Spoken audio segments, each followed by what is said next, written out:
ասել եմ, որ այո, սա է այն Հայաստանը, որը պետք է գար, եւ սա լավ Հայաստան է։ Եվ ես ասել եմ, որ սա իրական Հայաստանն է, Հայաստանի Հանրապետությունը եւ Հայաստանի Հանրապետությունը մեր երազանքների պետությունն է։ Ես ասել եմ, որ 2021 թվին մենք ասում ենք, որ ապագա կա, այսօր ասում ենք, որ ապագան այսօր է։ Եվ երբ որ մենք նայում ենք Հայաստանի տնտեսական ցուցանիշները, երբ որ մենք նայում ենք Հայաստանի միջազգային հեղինակությունը, երբ որ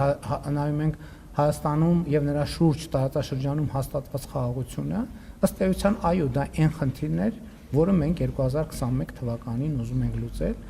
ենք լուծել եւ մենք լուծել ենք այդ խնդիրը։ Այդ սեղանի շուրջ նստած որևէ մեկին Հիսուսի դերակատարում ենք վերապահում, մյուսներին մեղավորի դերակատարում ենք վերապահում։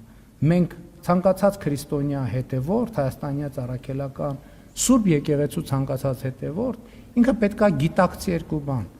որ ինքը մեղավոր է, ինչպես մեղավոր է, բառից բուն իմաստով, ինչպես նկատի ունեին նոր կտակարանի մաքսավորներին եւ մեղավորներին, եւ մյուս կողմից, եթե ինքը Հիսուս Քրիստոսի իրական հետևորդ է,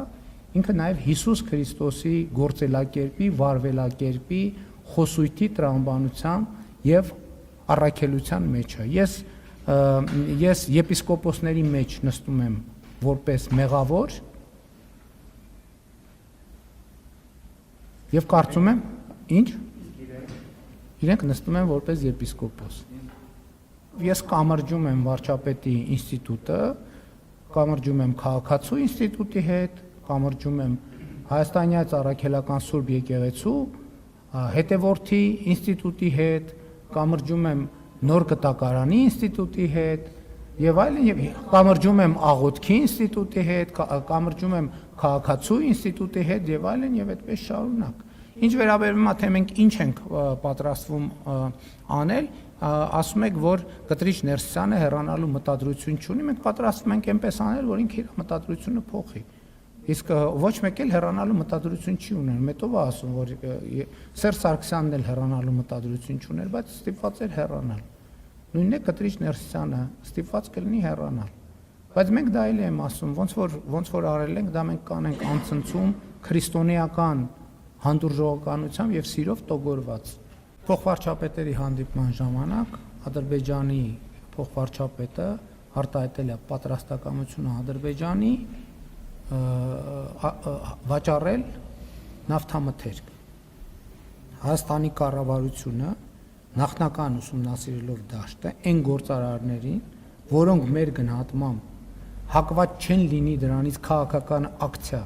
սարքել, ասել, որ օրինակ կառավարությունը մեզ ստիպում է, որ մենք Ադրբեջանից բենզին գնենք, իսկ մենք չենք գնում բենզին, որովհետև եւ այլն եւ այլն։ Մենք ասել ենք, որ կա այդպիսի հնարավորություն։ Եվ երկու կողմերի ընկերությունները, եթե չեմ սխալվում, Հայաստանի կողմից երկու ընկերություն կապ են հաստատել, միջայլոց ասեմ, բոյկոտի դրսևորում առաջին խմբականակի ներկրման ժամանակ եղավ, որովհետև եղան ցանցեր, ովքեր հրաժարվեցին վաճառել այդ բենզինը, ինչը նշանակում է, որ մեր նախնական մտահոգությունը եւ մտավախությունը ճիշտ էր։ Եվ հիմա 1, 2, 3, 4-ին ես կարծում եմ, որ բոլորի համար հասկանալի կլինի, որ այդ շուկան եւ հնարավորությունը բաց է բոլորի համար եւ ով ուզենա կարող է դրանից օգտվել։ Այսինքն որևէ ուրիշ այլ սահմանափակում չկա։ Հիմա անկեղծ ասած տենց պրոցեսներ կան, որ Հայաստանը եւ Ադրբեջանը պոտենցիալ ապրանքների ցանկեր են փոխանակում, թե ինչ ձեռք բերելու եւ ինչ վաճառելու եւ ինչ գնելու հարցում են հետաքրքրված եւ process գնում է, երբ որ նորություններ կլինեն կիմանանք։